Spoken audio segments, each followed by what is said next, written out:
you remember he had to make Lancaster had to make a change because now there's no patent.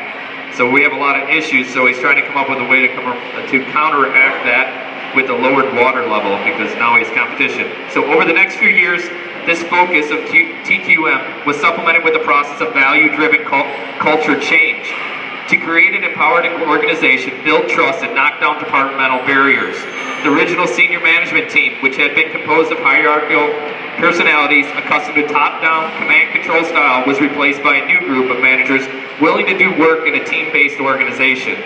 In addition, extensive training was conducted in team processes, team leadership, and individual interaction. These programs were an essential start, but they lacked a direct link to Lantec's core activities, as Bob Underwood, a longtime production worker, put into retrospect. We learned to respect each other and wanted to work together in teams, but we were all revved up with nowhere to go.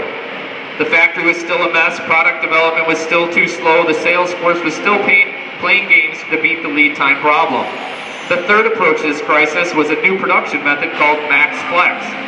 The idea was to dramatically reduce lead times by building inventories of major components, machine frames, roll carriages, turntables, control modules, far in advance, and then mixing and matching the components to build complete machines to customer specifications very quickly once orders were confirmed. The objective was to overcome Lantec's pricing disadvantage by promising more rapid delivery machines with customer-specified features. On one level, the performance of the new Max Flex concept was impressive. Lead times fell from 16 weeks to 4, but the costs were enormous. Engineering change orders were frequent in the business now, and it had become highly competitive. These changes were both to add product features to keep up with the competition and rectify defects discovered in service. Therefore, it was often necessary to work backwards, retrofitting changes into the main mountain of components built in advance. Obviously, the cost of carrying this mountain of just-in-case components was substantial, and Lantec began looking for new warehouse to store components as storage space in its plant was exhausted.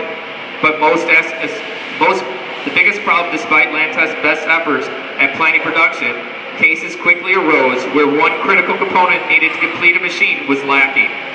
The solution was a new team of expediters to move the missing component through the production system. All right, so they have to change. So they're willing to change something.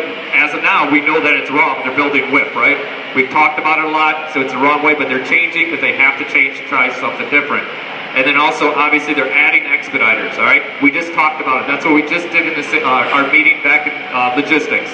We're not shipping because of one product. Now we have to expedite that one product because we didn't make the schedule attainment.